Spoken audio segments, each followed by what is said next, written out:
you say my name.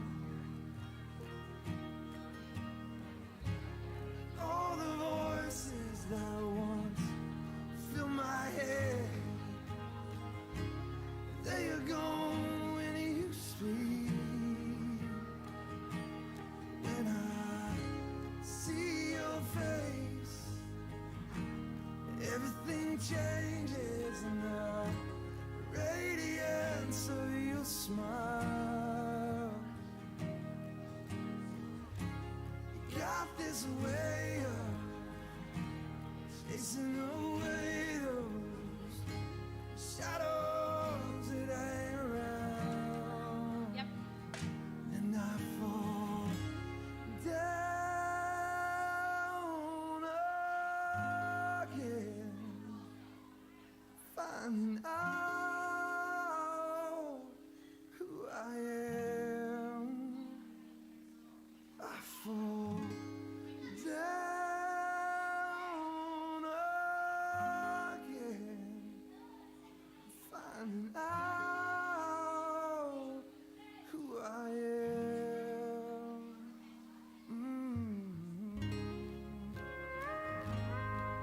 Morning, Water's Edge Church. Come on in, find a chair. I decided to put this in such small script that nobody but me will be able to read it. Sorry about that. Some announcements for you today.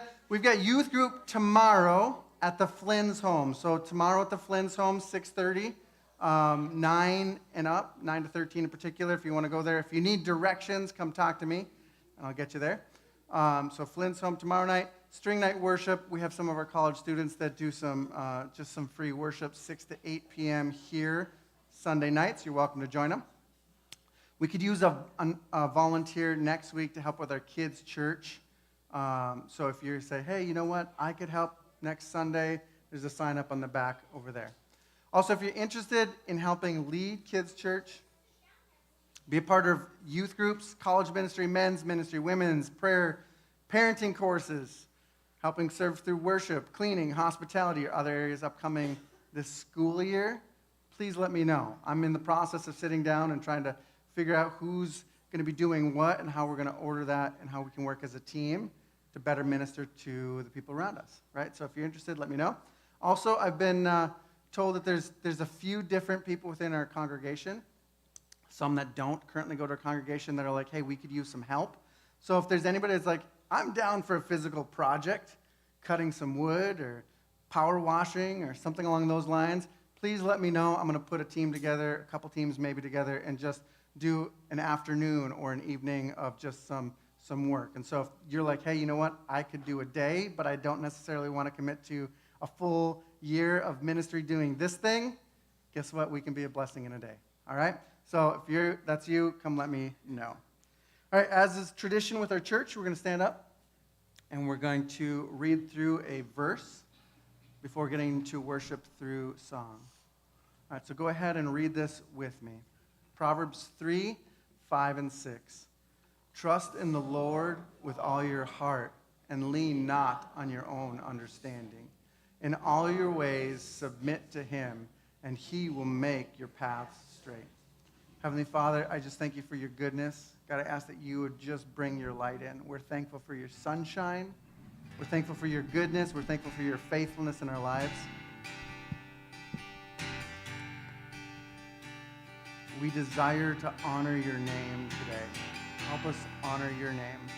God, I ask that you would help us walk out of any prisons, out of any fear, out of any shame, out of any guilt, out of any frustration.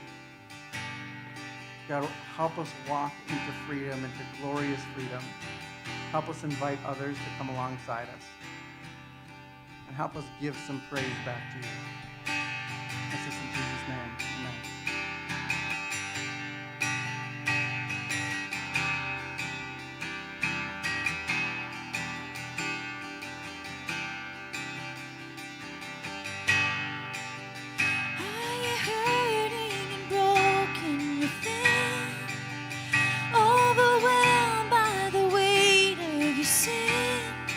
Jesus is calling. Have you come to the end yourself? Do you thirst for a drink from the well? Jesus is calling. And oh, come to the altar. The Father's arms are open wide. Forgiveness is bought with the precious blood of Jesus Christ.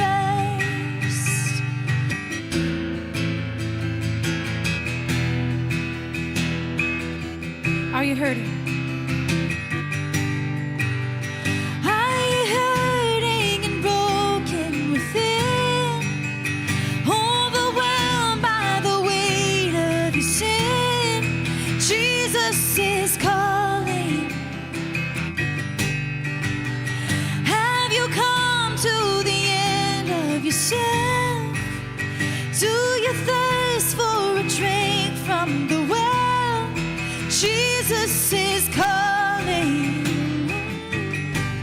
Oh, come to the altar, 'cause the Father's arms are open wide.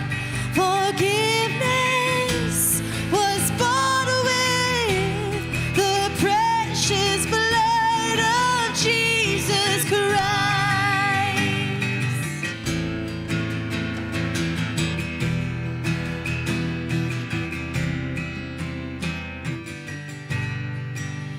Leave behind your regrets and mistakes. Come today, there's no reason to wait. Jesus is calling. Bring your sorrows and trade them for joy. From the ashes, a new life is born. Jesus is calling. Oh, come to the altar, 'cause the Father's arms are open wide. Forgiveness was bought with the precious blood of Jesus Christ. Oh, come to the altar. The Father's arms are open wide. Forgiveness was bought with the precious blood of Jesus Christ.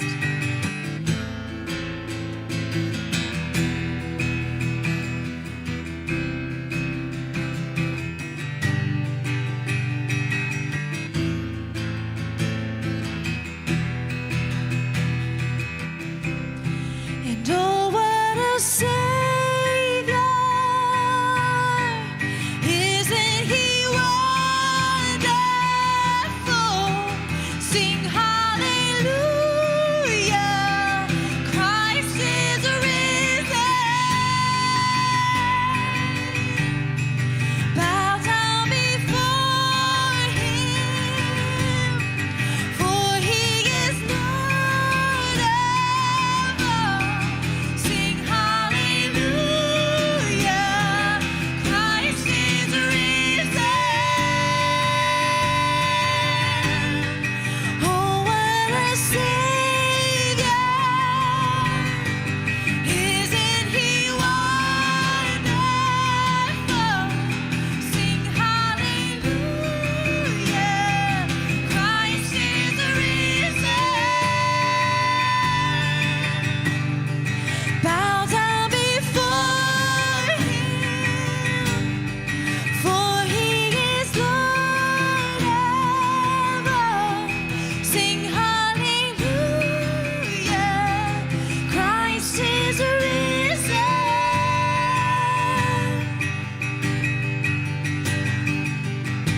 And oh, come to the altar. The Father's arms are open wide.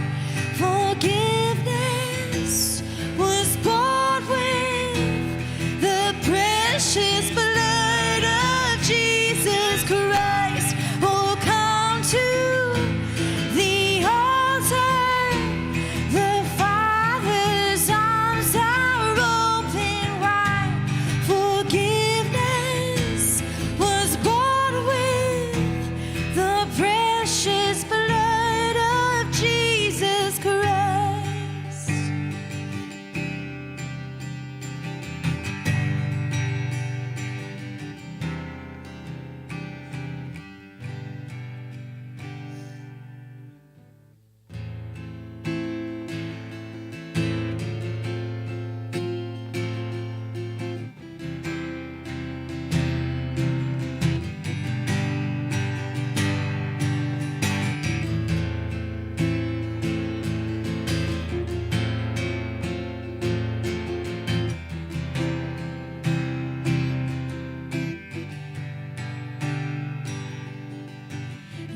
bring it all to peace.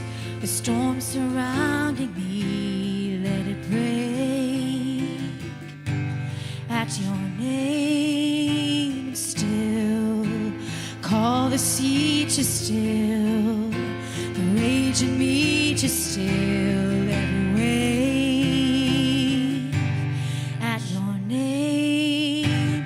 Jesus, Jesus, you make the darkness tremble. Jesus, Jesus, you silence fear. Jesus, Jesus, you make the darkness tremble. Jesus, Jesus.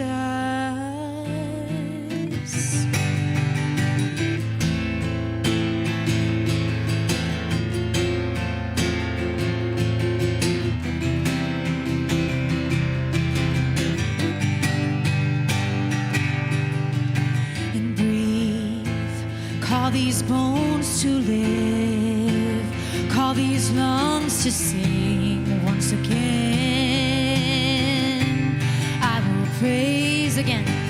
Breathe, call these bones to live, call these lungs to sing once again.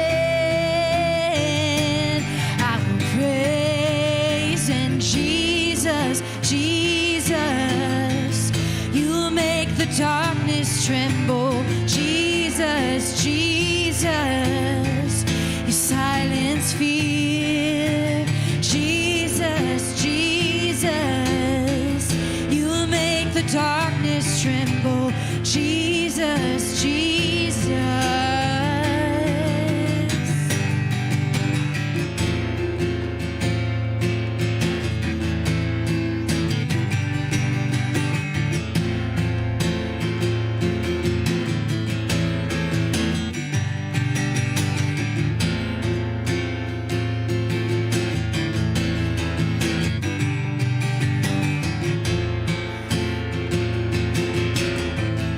Jesus. Oh, Jesus, Jesus, you make the darkness tremble. Jesus, Jesus, you silence fear. Jesus, Jesus, you make the darkness tremble. Jesus, Jesus. And your name is a light that the shadows can't deny. Your name cannot be overcome. Your name is alive, forever lifted high. And your name cannot be overcome. Your name, and your name is a light that the shadows can't deny. And your name cannot be overcome. And your name is a light, forever lifted high. And your name cannot be overcome. Oh, Jesus, Jesus, you make the darkness tremble. Jesus, Jesus, silence fear. Jesus, Jesus, you make the darkness tremble. Jesus, Jesus.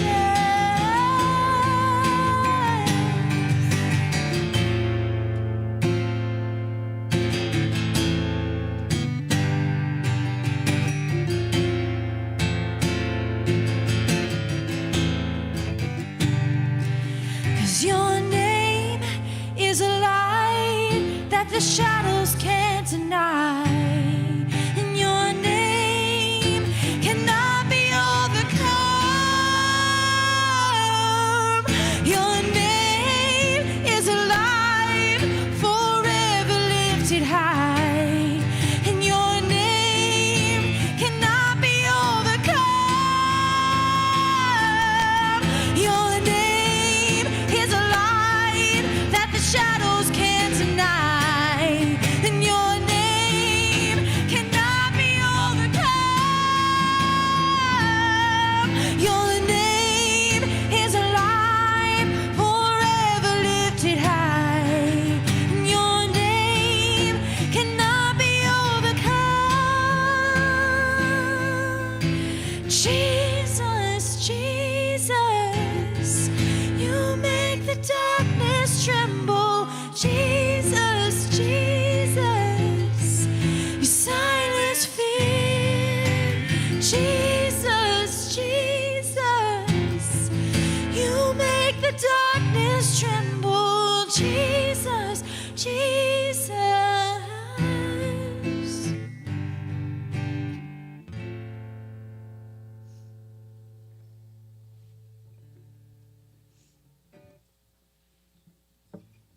guys. Oh, that's good stuff. I think we're going to talk about some of this today with our sermon. But before we get there, one of the things that we do with our church, for those that are new, I know that we've got some that are on vacation, some that are gone. We've got some that are on vacation and have come and joined us today. It's a handful of people that are new here today. Let me just run down what our service kind of looks like. So the next thing that's going to happen is a little unique in some ways, and probably shouldn't be as unique, but we are going to break up into groups with people that are around you, and we're just going to pray with each other. If you're like, oh, man, I don't know these people, guess what? There's other people in here that don't know you too. But it's an opportunity for us to just practice listening to what God has to say and blessing people with it, right? Encouraging people. And so we just say, hey, you know what, God, how can we pray for this person? How can we either carry their burdens with them, or how can we just be a blessing to them today, an encouragement to them? And so we do that. We practice here because the hope is if we can pray with people here, we've got a better chance of praying with people out there, right? And so that's what we're going to end up doing here in just a few minutes. We'll do that for about 10, 15 minutes, and then after that, I'll send kids 5 to 8 downstairs for kids' church. We'll have a sermon and then some more worship time after that. But before we get into a time of prayer, I just wanted to give you guys an update. We've got a missionary friend, Jonathan Little, that we went down to Puerto Rico, a group of 19 of us recently. We have blessed him. We have prayed for him. We have sent him some finances. Some of you guys were moved by compassion and said, you know what? I want to bless this man. I love what he's doing. And he sent me a message and said, hey, just want to share this with your church. And so I just want to read this to you. He said, Water's Edge, you guys are amazing. To say that I feel blessed would be an understatement. Thank you all so much. He's from the South. For partnering with what the Lord is doing in Puerto Rico and on the earth. In 1 Samuel 30, David told the people that those who went into battle will receive the same reward as those who stayed with the supplies. He even rebuked those who thought differently. Ultimately, those who stayed with the supplies helped to take the burden off of those who went to the front lines to fight. It allowed those who went into battle to be way less encumbered and to focus on the task at hand. And in the absolutely amazing kingdom of heaven, all received the same reward, those who went and those who aided in the journey. Thank you for helping shoulder that burden. Thank you for not sowing into a ministry or a man, but being faithful to sow into the kingdom of heaven. Please continue to press into what the Father is doing throughout the earth. As I was praying for y'all, I heard the Father say, because of their faithfulness to the kingdom, I'm going to open the nations to them. You'll be amazed what the Spirit will do in your midst if you continue to say yes and press into what He is doing. He literally will open the world to you if you don't shrink back. There's no limit to the reach, to the little expression of the kingdom called Water's Edge can have on this earth. Here's an open heaven right now. Pursue intimacy with the Father and knowing His heart. Pursue the purposes of kingdom, holding nothing back. He is where love is. He is where life is. He is where joy is. He is where peace is. He is where deliverance is. He is where freedom is. Love you all very much, Jonathan. You know, one of those things is, He is where all those things, love, life, joy, peace, right? The truth of the matter is, a lot of times we think life is about this performance. I gotta be good. I gotta do these things. I gotta do it on my own strength. And we've seen time after time in Genesis where it's like, no, it's not about our strength, but by His Spirit, right? And this is kind of what He's alluding to here. It's not about our performance, it's about our position, right? Our position in Jesus, right? So us being connected to Him. It's kind of like if I've got a foot right here, right? I've got a foot. I do. I actually have 2 of them. I got one to spare, right? If I go into the water, my foot can't drown as long as it's connected to my head, and my head is above the water. Jesus' head is above the water, and you can't drown if you're connected to Him. If your position is connected to Him, you'll be okay. If you try to separate yourself from Him, you'll drown, right? We talked about some things raging inside of us, some things that are hard, some storms you get through. The end is Jesus. The beginning is Jesus. The middle is Jesus, right? Like, that is our answer to whatever things you guys are going through, right? We're going to have a chance to pray with each other in a minute. But if you're like, you know what? I don't know that I want to get into all my stuff right now. I'm going to give you an out. Because one of the things, It's a soft out. One of the things that I'm reminded of every time that I go and do missions, like I remember I went to this place in Malawi and I could take a baseball and I could hit like 14 churches with my arm. And I'm athletic, but my arm is not that good, right? There's like a little village of like 300 people, and there's 14 villages, and I'm like, man, what would happen if these churches united? I see that over and over again. Even when we went down to Puerto Rico, we split and went to different churches. God was doing cool things, and yet my heart yearns for, what if these churches got together? Why not Marquette, right? I meet with other pastors regularly. Actually, a group of pastors once a week, and a different group every other week, right? And our heart is saying, God, you know what? How can you unite the church, not just the church of Water's Edge, right? We want the kingdom of heaven to come. We don't want the kingdom of Water's Edge, right? But for that to happen, what I'm going to do is some of our prayer times, I'm going to just invite us, hey, you know what? This morning, if your group is doing great, pray a blessing over a church, right? And this week, I'm going to encourage you to pray over Woodlands Church. So Woodlands Church, they were at, I don't know, about 20 members for about 20 years. And then God breathed some life into them, and they're doing fantastic. And the good thing is they're at a place where they're looking at, I think, within about a month or so, splitting to 2 services, right? And when you split into 2 services, it's almost like splitting into 2 churches, right? And so a lot of times when there's that split, there's actually a split that happens where it actually brings division. And so what I'm going to ask you guys to do today is that God would raise up leaders to help that transition, that God would raise up people that would solidify both of those services, that they would be a blessing, and that God would continue to bless that church today. So during that transition, pray a blessing over them today too. All right, go ahead and break up into some groups and do some prayer.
All right, we've got about 1 minute before we're going to send the kids 5 to 8 downstairs.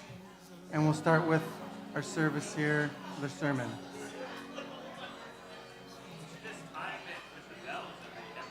I'm going to... They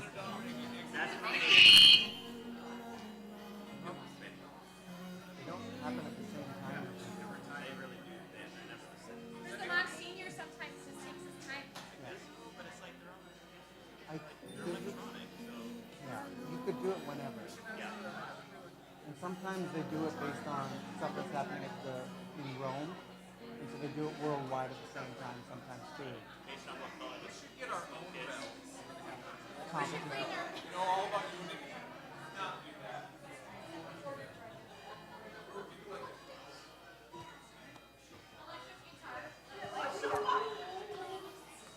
All right. As soon as the bells across the street are done, we're going to get started. So in the meantime, if I could start having everybody's attention up here, we'll celebrate the clanging cymbals. Just kidding. Bad reference. It's almost there. These guys are thinking maybe we should have the War of the Bells, but I don't want to take up an offering for new bells or old bells or new bells or any of that. Just take their bells. They can have them. All right. I just want to read through some of this verse real quick. Are you hurting and broken within, overwhelmed by the weight of your sin? Jesus is calling. Have you come to the end of yourself? Do you thirst for a drink from the well? Jesus is calling. Come to the altar. The Father's arms are open wide. Forgiveness was bought with the precious blood of Jesus Christ. I think we're invited to that today. Leave behind your regrets and mistakes. Come today, there's no reason to wait. Jesus is calling. Bring your sorrows and trade them for joy. From the ashes, a new life is born. Jesus is calling. That's good. Good song choice, Brinkmans. Like it. Those that are new, we've been going through Genesis for a couple weeks, give or take. They're laughing because we're now 40 chapters in and more than 40 weeks in, but I'm thankful that they give me grace. So join us. I'm going to read through Genesis 40, and then we're going to talk through it, okay? So that's where we're at right now. Genesis 40. I'll read it. You don't have to, well, you can read it inside your head as I go. Sometime later, the cupbearer and the baker of the king of Egypt offended their master, the king of Egypt. Pharaoh was angry with his two officials, the chief cupbearer and the chief baker, and put them in custody of the house of the captain of the guard, in the same prison where Joseph was confined. The captain of the guard assigned them to Joseph, and he had attended them. When they had been in custody for some time, each of the two men, the cupbearer and the baker of the king of Egypt, were being held in prison, had a dream on the same night, and each dream had a meaning of its own. When Joseph came to them the next morning, he saw that they were dejected. So he asked Pharaoh's officials who were in custody with him in his master's house, "Why do you look so sad today?" "We both had dreams," they answered, "but there is no one to interpret them." Then Joseph said to them, "Do not interpretations belong to God? Tell me your dreams." So the chief cupbearer told Joseph his dream. He said to him, "In my dream, I saw a vine in front of me, and on the vine there were 3 branches. As soon as it budded, it blossomed, and its clusters ripened into grapes. Pharaoh's cup was in my hand, and I took the grapes, squeezed them into Pharaoh's cup, and put the cup in his hand." "This is what it means," Joseph said to him. "The 3 branches are 3 days. Within 3 days, Pharaoh will lift up your head and restore you to your position, and you will put Pharaoh's cup in his hand, just as you used to do when you were his cupbearer. But when all goes well with you, remember me, show me kindness, mention me to Pharaoh, and get me out of this prison. I was forcibly carried off from the land of the Hebrews, and even here, I have done nothing to deserve being put in a dungeon." When the chief baker saw that Joseph had given a favorable interpretation, he said to Joseph, "I too had a dream. On my head there were 3 baskets of bread. In the top basket were all kinds of baked goods for Pharaoh, but the birds were eating them out of the basket on my head." "This is what it means," Joseph said. The 3 baskets are 3 days. Within 3 days, Pharaoh will lift off your head and impale your body on a pole. And the birds will eat your flesh. Super, super encouraging. Now the 3rd day was Pharaoh's birthday, and he gave a feast for all of his officials. He lifted up the heads of the chief cupbearer and the chief baker in his presence of his officials. He restored the chief cupbearer to his position so that he once again put the cup into Pharaoh's hand. But he impaled the chief baker, just as Joseph had said to them in his interpretation. The chief cupbearer, however, did not remember Joseph. He forgot him. That's Genesis 40. Genesis 41 starts off by saying that he stayed in prison for another 2 years before Pharaoh has a dream.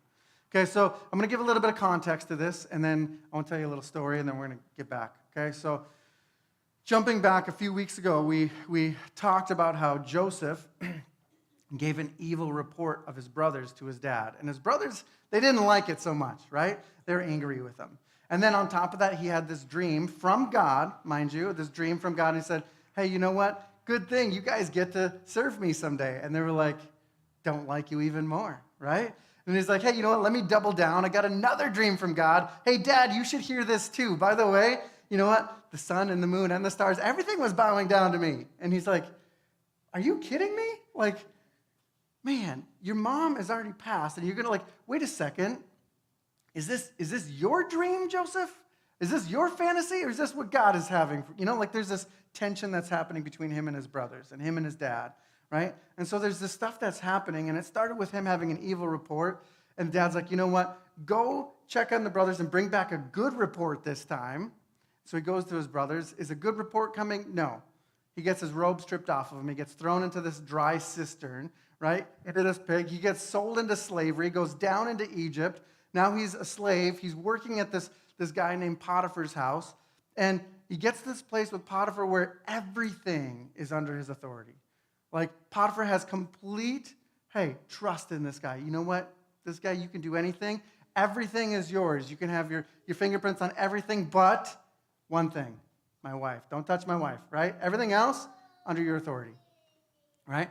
We took a little look at, you know what, the last time that we saw, hey, all dominion is yours. You are going to be authority over everything except for this one thing, was this tree, right? Just don't eat of this tree. Adam and Eve had that same thing where they're like, hey, don't eat of this tree, because if you eat of this tree, you're going to bring death into the situation. So don't bring death into this situation. Let's stay with life. Let's stay with goodness. Don't bring death into your situation, right? Adam and Eve, obviously, they went and they ate of the tree, right? When they ate of the tree, a bunch of things happened. First of all, they started feeling guilty. They felt shame. They felt fear of God. They put a separation between them and God, right? They had to work through some stuff because they did something they shouldn't have done. We all in agreement with that? Some icky stuff, they're like, we ate of this tree, it's not good. They brought some death into the world. They brought some decay into the world. They brought some junk into their hearts. They got to work through that stuff, right? Here we've got an example, though, of Joseph who has the same opportunity, right? But he says, how could I sin against God, right? Not how could I sin against Potiphar, my master, but how could I sin against God and do this terrible thing? I can't do this. So instead of doing the thing that nobody was going to see and putting separation between him and Potiphar, and then having the shame and the guilt and the fear and the frustration and all that junk, he said, actually, I'm going to put separation between me and Potiphar's wife, and you know what? I'm just going to stay away from her. Ended up not working super great in the fact that she organized this time where there was nobody around. It was just the two of them. She tries to do some. Doesn't work good. He leaves his cloak and he runs away. She uses that as false witness towards him and says, hey, you know what? This guy's not a good guy. Potiphar's like, okay, I'm going to throw you in jail.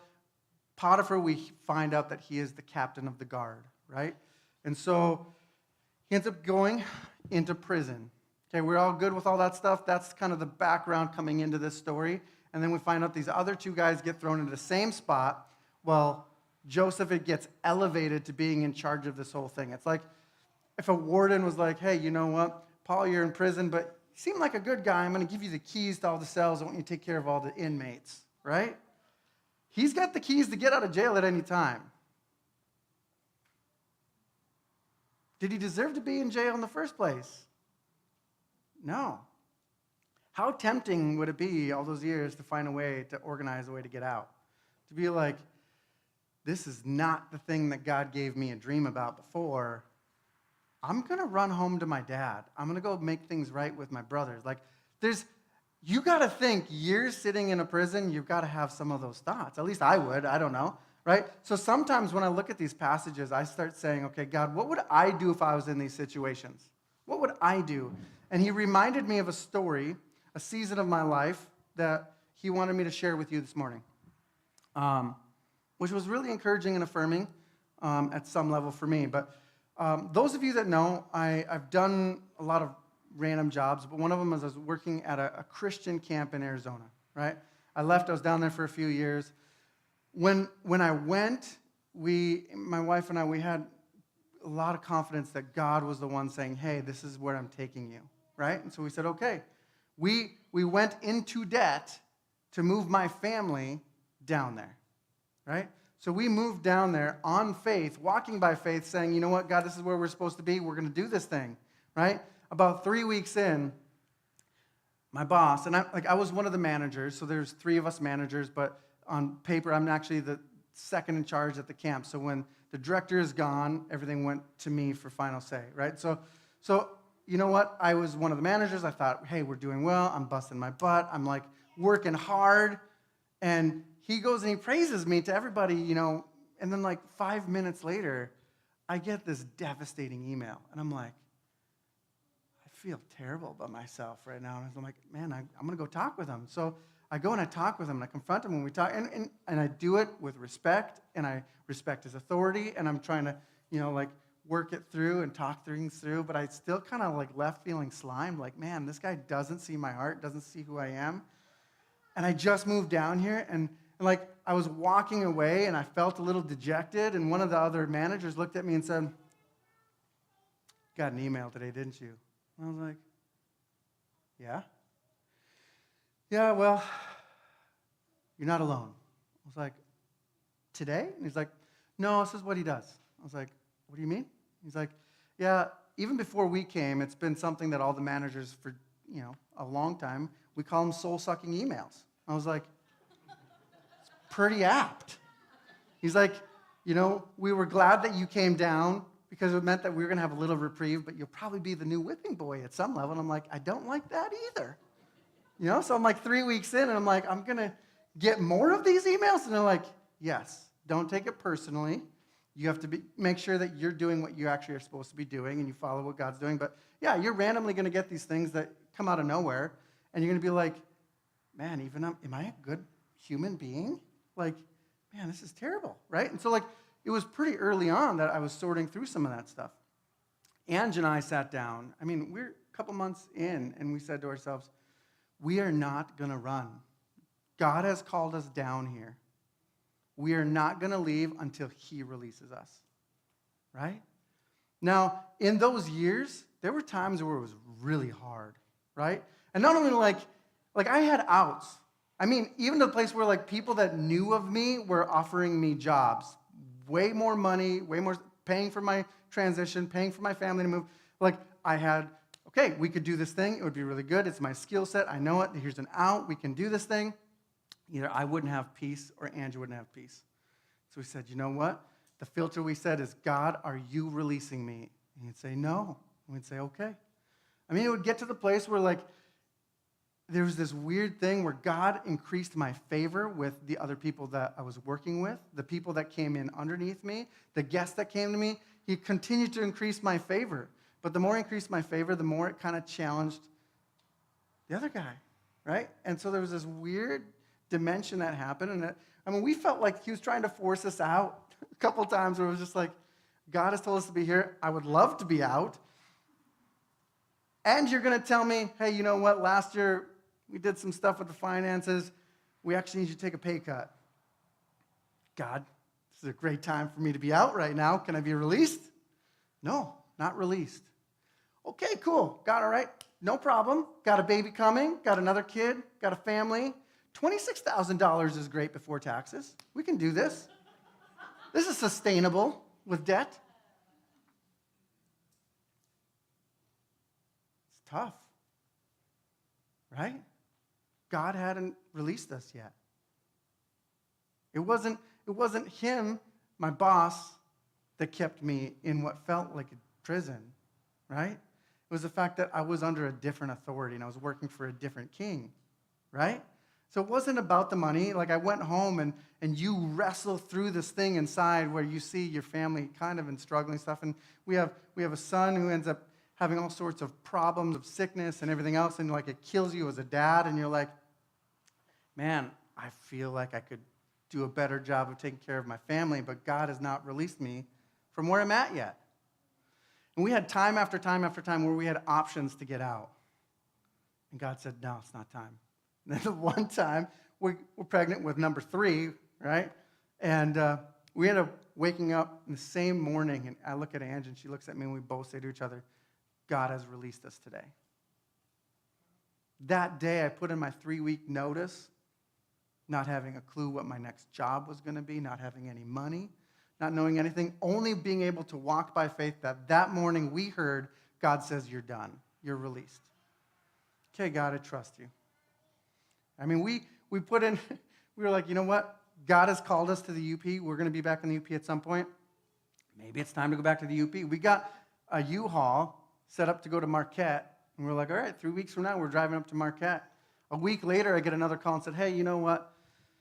No, I know your boss. Your boss is not going to like that. He's not going to like that I'm even talking to you right now, but I would love to offer you a job that doubles your pay plus some, and we'll move you over to California. You want to come and do that job over here? I was like, sounds better than no job. Yeah, I already got the U-Haul. I'll just change the direction, right? It's God's faithfulness. Sometimes you have to walk by faith first. But like it was an encouraging thing for me because I spent years where it's just like, man, is there any good that will come out of this? Years of struggle. It might only be that today it's a reference point for you guys to hear it. Right? That, you know what? Sometimes we have that. It builds our character, but it's just something to encourage. Hey, you know what? We can move forward. God is still going to be faithful. Like, I hope that you see that that's a scar on me of a painful period of my life. But you know what I also hope? Is that you don't hear anger in my voice towards him. I hope you hear that I'm not looking for retribution towards them. There's a lot of other stories that are far worse than that we could tell of stuff that happened, where it's just like, man, it seemed like everything was coming at us for years. We were in a storm. It's like God turned up the fire on our lives. But you know what? Sometimes we try to get out of the storm. We try to get out of the fire, but that fire needs to be there long enough to purify, right? Joseph was squeezed. Joseph was in this purification. Joseph was in this spot where he had plenty of time to reflect on the good, the bad, everything else. But you know what was also there throughout that whole season? God, right? Last week we talked about God was with them in the prison. How good is it that we have a God that will go with us into the dark places, that will go with us into the pit, that will go with us into our slavery, that will go and not only go just to give us company, but say, hey, actually, let me lead you out of this. Let me heal this. Let me restore this. Let me redeem this, right? And sometimes it's like this cycle that happens over and over again, like we see in Joseph's time, where every time it's just like, I mean, if I'm him and I'm looking at this, it's like, these guys are like, hey, we had these dreams. If I'm him, I'm saying, well, aren't those for God? And I'm keeping my mouth shut, right? Last time I talked about the dreams from God, I got thrown in a pit, sold into slavery, didn't work out super great. I was a man of integrity. I didn't take the one thing that I was told I was not supposed to take. I got thrown into jail, right? And yet he's like, well, those are for God. But you know what? I spend time with him, so why don't you tell me? We'll see if he reveals it to you. First guy, he's like, hey, yeah, let me tell you. This thing happens. And he's like, oh, okay, well, that's good. Actually, in 3 days, you're going to be pulled out of here, and you're going to be restored to your position, right? That's a good word, right?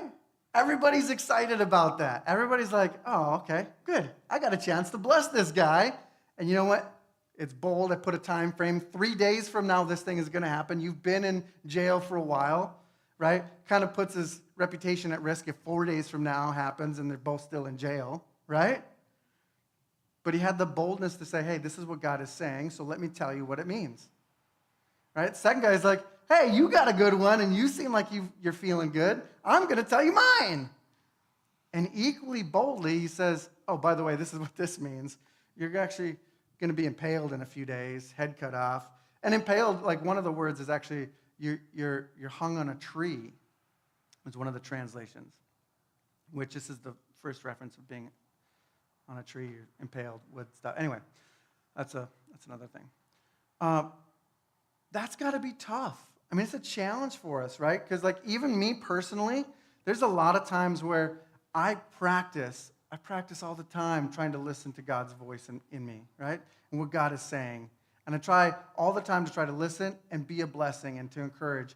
But you know what? The humanness side of me that I'm still maturing in is a lot of times, especially if it's a hard word that I need to give somebody, I want to give them the prefaces. I want to like soften it for them. Like the Father's heart in me is like, oh, this is going to be hard for you to receive, so let me find a way that you can receive it. When sometimes it's not my job to do that, right?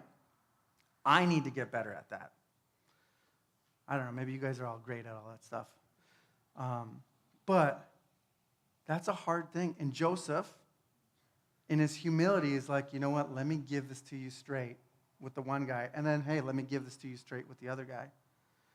You know, it's one of those things that I love about John. John is really good at giving it to you straight, right? How many of us have heard both good words and hard words from John?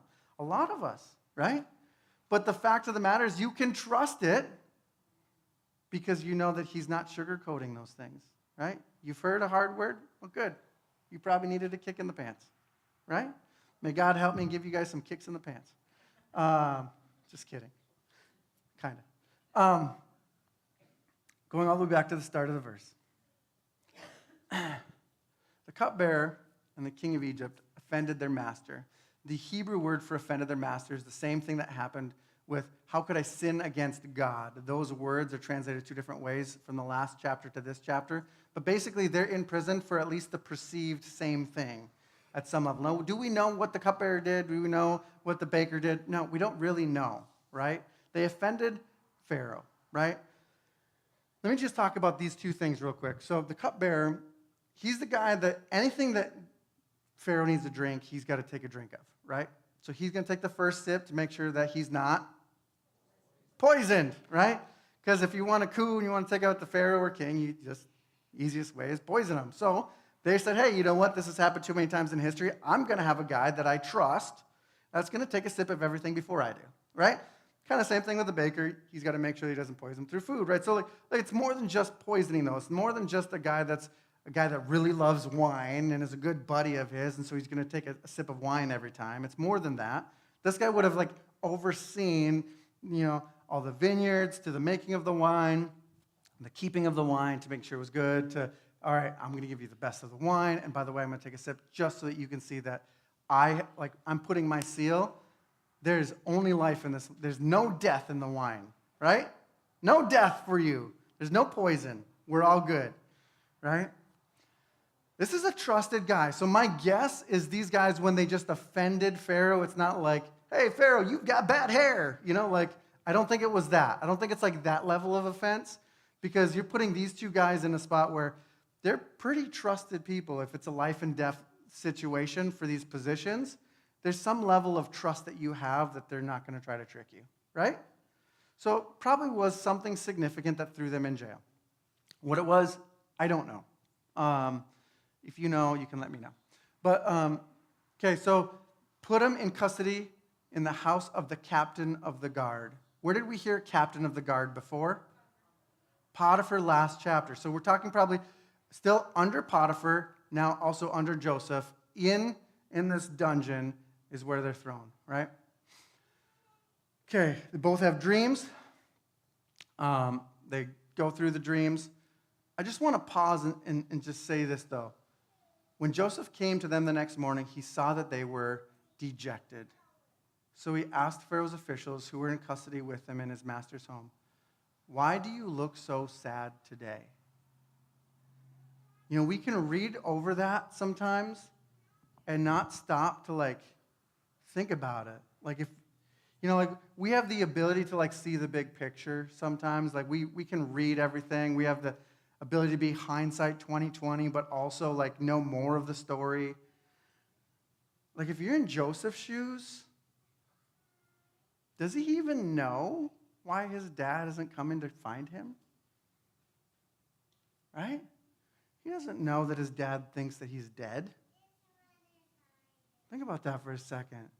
Like, it's got to kill you as a son. It's like, why is my dad not trying to find me? Why are my brothers, if they know what happened to me, how come all these years and they're still not trying to, like, come find me and make it right? Like, there's got to be something that's dejected inside of him. And then for him to still say, you know what, I'm working through all of that stuff and I feel like I'm alone and I'm a slave. But you know what? I'm going to work unto the Lord and I'm going to have integrity. And God's going to give him favor. And he's like, finally, hey, you know what? God is elevating me only to be thrown back in prison again. It's got to be like another gut punch, right? That's got to be tough. And now he's in prison, and he's overseeing these guys, and now they're having dreams.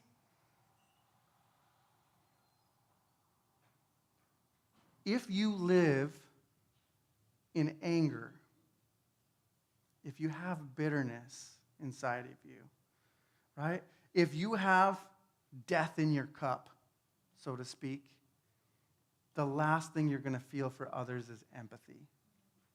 And here's a man that has every reason to hold on to all of the offenses, to being an actual victim, actually thrown into prison for doing the right thing. And he chooses at some level with God to work through it enough. It's not fully healed yet.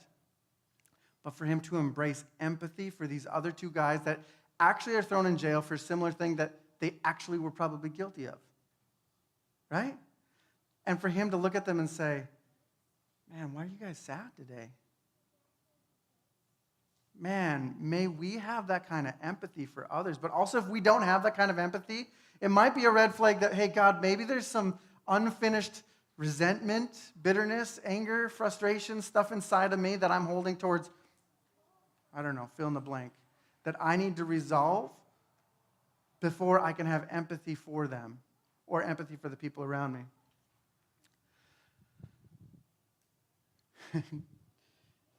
Don't interpretations belong to God? Tell me your dreams. And then he tells them, hey, when this happens in 3 days, please remember me. Like, help me out of this pit. There were times when I was in Arizona where, I would apply for a job or somebody would reach out to me, and inside of me, everything in my flesh would be like, all right, sweet, just offer me a job, we're going to be good. And then I would get a job offer, and I'd be like, God hasn't released us yet, right? Or Ange would say it, and I'd be like, but Ange, this would be awesome. This would be a cool adventure. We could do this thing. And she'd be like, I don't have peace. We'd say, all right, God, have you released us? No, you haven't released us. Okay, cool. I'll just hang out in prison for a little longer. That'll be awesome. Hopefully it's not forever, All right.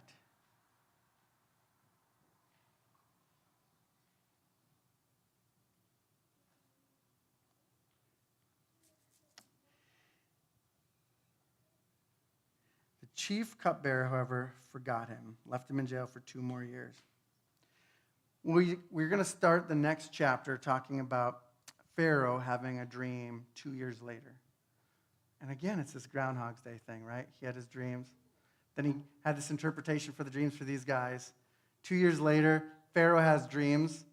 He's probably thinking what? Awesome, right? This is good. Here we go again. I see how this works out. You want to hear one of my pet peeves? It's this. Well, first of all, what's the definition of insanity? Doing the same thing over and over again, but expecting different results. I hate that comment. You know why I hate that comment? It's not the definition of insanity. It's not. Yeah? So insanity is this. Extreme foolishness or irrationality, number 1. Or 2, inability to think and behave in ways considered to be normal and rational, especially on account of serious mental illness. All right? Now, obviously, we know that the other one is like the common definition is, doing the same thing over and over again, expecting different results.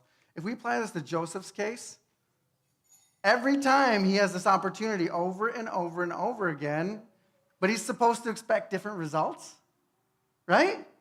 You hear what I'm saying? The kingdom of heaven is like this, where if your understanding of insanity is doing the same thing over and over again and expecting different results, it's like, it's foolishness what we do sometimes in the spiritual realm. You know how many times that I've prayed that God would heal somebody and they weren't instantly healed? You know what? I'm still going to keep praying that God heals the next one, right? I've asked for God to multiply food before a number of times. Did it happen? Once. Once it happened, right? But does that mean that, I'm going to stop praying for those things? No, I'm not going to stop praying for those things. I'm going to continue doing those things with an expectation that God's going to do stuff. Because why? God does stuff.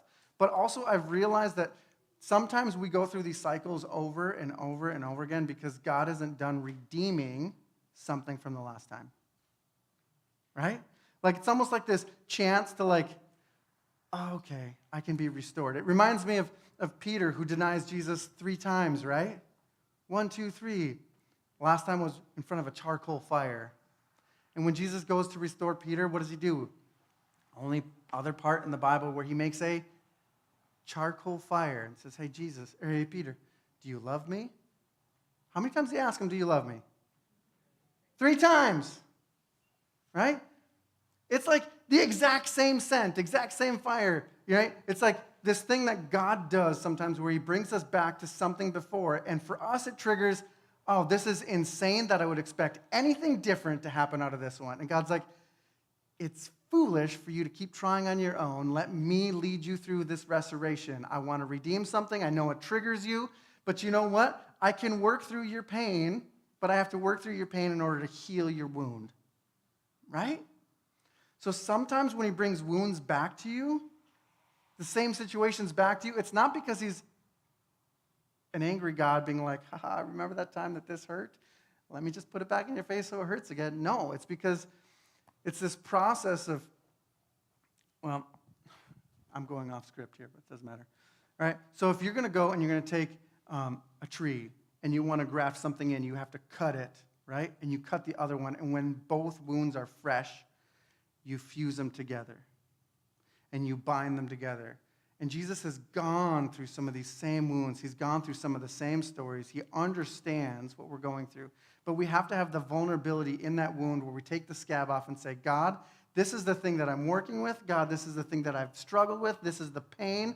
This is the thing that I can't forgive them for. And I need to be real. I need to be honest. And you rip that scab open and you put it to his heart. His arms are open wide and he says, you know what? Let me infuse some life to you. Let me connect you to me, right? Or you could just be that foot floating off by itself, drowning, right? Do you want to be connected to the one that actually can heal? Do you want to be connected to the one that actually can redeem and restore your stuff or not? And in the end, you know what? It's going to leave a wound. It's going to leave a scar, right? But the scar is just his faithfulness. It's a reminder that he was good and he has brought you through the pain. But sometimes we get offended when he brings us back into a situation where it's like, man, this is going to be painful again. I've seen this 2 times before. Every time, it's just more pain. Especially when you're hurt by a Christian, right? I went to a Christian camp. You would think that's a good place to be to not go through something that feels like a prison, right? Which makes it hurt even more. Let me let you in on a secret. Christians or not Christian, this is not a Christian issue. This is a human issue, right? It's a human issue. We have brokenness, which means that us in our own strength, our own humanness, we're not going to find the answer. The answer is going to be via a spiritual one, right? It's through Jesus. Jesus is the one that can actually heal the human issues, but he's got to bring us to it. So sometimes it feels like insanity. Sometimes it feels like foolishness, irrationality, that you would keep running back into the same situation. But the question is, can you invite God into it, or can you accept his invitation into it? At some point in time, we'll get to the New Testament. Promise. But I just want to stop and just give you a taste here, because a lot of times I just want to show the interconnectedness of the Bible. But someday we're going to talk about a guy who had his robe taken from him, who was falsely accused without a fair trial, who had God with him, who was surrounded by two guilty guys, one who's invited to a second type of life, other whose flesh gets eaten by birds, right? Who has a conversation with those around him about bread and wine and a request for remembrance, who went down to the pit, who was tied to a story of being hung on a tree, story involving 3 days later, and who's raised to the right hand of the king. Sometimes we don't realize how interconnected the Bible is, right? Obviously, this is Jesus. If you didn't know, this is Jesus. Story coming later, right? But he is the only one that can redeem stories past, present, or future. I got a whole lot of reflections for you. So they're going to be in your Tuesday email. If you don't get my Tuesday email, let me know. I'll put them in. When in a prison that we deserve, because sometimes we deserve to be in the prison, right? Sometimes we did the thing, we deserve some justice, right? The goal is to choose humility, seek forgiveness, and in particular, seek being forgiven, seek grace, seek mercy. Also, when you're in a prison that you didn't deserve, choose humility, seek to give forgiveness, seek grace, seek mercy. Most of the prisons we live in, we already have the keys to get out of. Matthew 18, talked about it at one point in time. If you want me to talk about it, it's a good little nugget. Come find me after church. The encouragement is to be free, even in the prisons that you're still in. 4, can we share hard truths and great blessings with the same boldness and directness? It's challenging. Living water needs a source and an outlet. When you choose bitterness, when you choose anger, when you choose to be the victim, we block off the flow in, and then stuff ends up getting dead inside of us. And so all that we can give out is death water. Don't add death to the king's wine. If you don't have empathy for those around you, you probably have bitter waters inside. Jesus is the one that can make your bitter waters sweet. The foot won't drown if it's connected to the head. It's above water. Don't make vows in your pain. So many times we get burned and we say, I'm never going to do this again. I'm never going to do that again. I'm never going to have a relationship with that person. I'm never going to trust this person. I'm never going to give them an opportunity to hurt me again. I'm never going to do... I don't care what the vow is. Don't make vows in your pain. Let God restore and redeem and heal. But making vows in it is not going to help. Sometimes God brings us back to the well so that we'll have different results. Let God lift you out of your pit and elevate you. Don't keep trying to make it happen on your own strength. Trust in the Lord with all your heart. Lean not on your own understanding. In all your ways submit to him. He will make your path straight. Man, so much of Joseph's story, if he was trying to look at it in real time, wouldn't make sense. God, you gave me this dream. You're going to elevate me, and all you keep doing is throwing me in the pit. Don't lean on your own understanding. Wait on him. Wait for him to release you from the seasons that you're in. There can be joy in the morning, and there will be joy in the morning. I believe very, very, very strongly that God is bringing freedom to this church in new ways. I think that he's bringing freedom to this community in new ways. And I think with it is going to be an overflowing of joy, an overflowing of kindness towards each other, of encouragement towards each other. Who wants to be a part of that? Who wants more freedom? Who wants more joy? Who wants more kindness? Who wants more of God doing sweet things in and through us? I do. Do you guys want that? I encourage you as we get into some time of just worship through song again, ask God, hey, God, what do I need to do to be a part of that? Those that are here that are visiting, may God give you a taste to bring back to your homes and to your families. To this church, may God bless you. May God cause his face to shine on you. May he delight in you, and may you know his delight in you. May he show you his kindness, his mercy, his grace. May he be direct with you, and may you not shrink with fear. May you have the courage to hear both the good and the hard from him. May you have the courage and the boldness to walk in his faithfulness, to have a level of integrity even if nobody sees. May he give you mercies day at a time to last through the seasons of hardship, the seasons of prison. But may he pull you out of that pit. May he restore your soul. May he fill you with good things. May he bring you to a well that just feels good, that tastes sweet. May he give you rest. May he give you joy. May he give you kindness and generosity. God, I ask that you would make this a church that is really good at receiving your blessings, a church that is really good at stewarding your blessings, a church that is really good at giving generously of your blessings.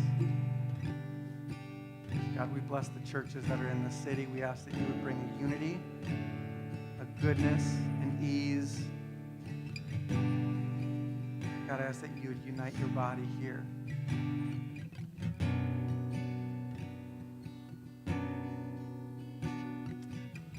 Heavenly Father, I ask that you would bring your light. This is in Jesus' name. Amen.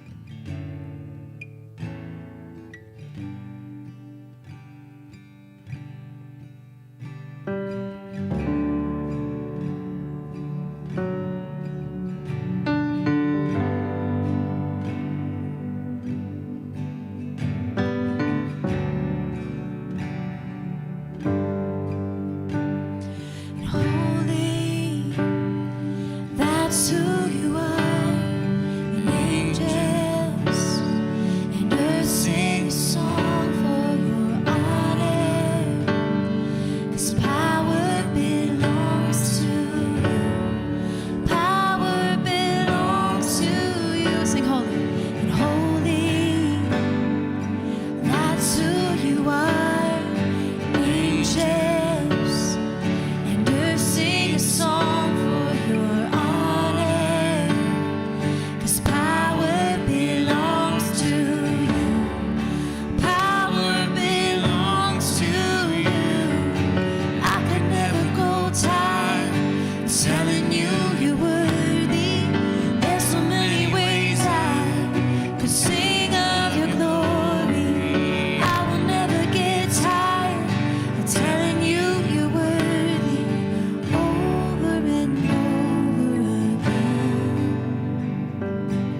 we bow before you.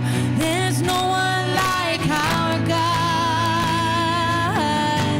Singing holy, holy to my one and only. Oh, who is like our God? And let our hearts adore you as we bow before you. There's no one like our God. Singing holy, holy to my one and only. Oh, who is like our God? Let our hearts adore you as we bow before you. There's no one like our God.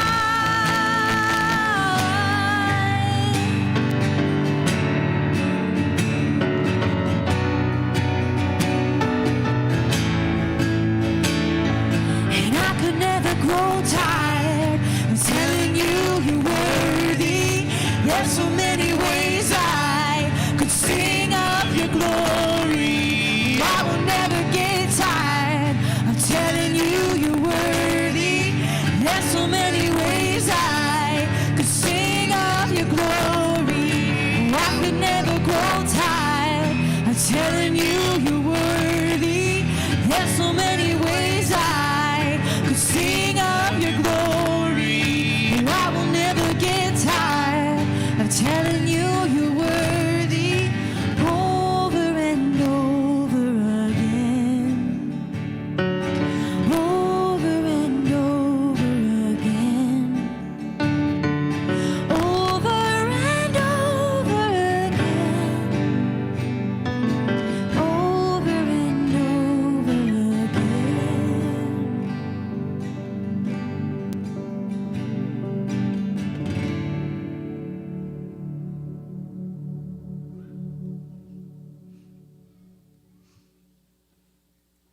Amen.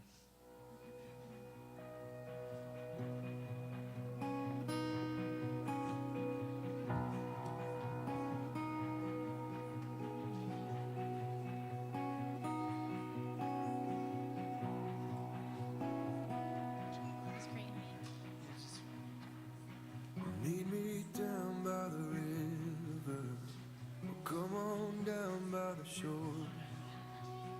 Meet me down in the water, where I was so tired and warm, and where the blue skies rolled on through the day, like the crystal sea beyond the grave. So meet me down where the waters are still, and I was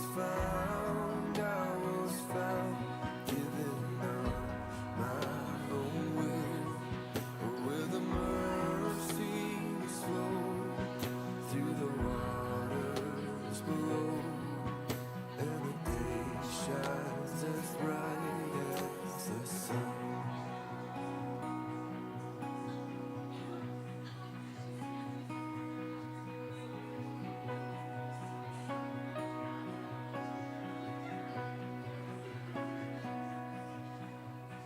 Meet me down by the river, or come on down by the way. Meet me down in the water, where I was so far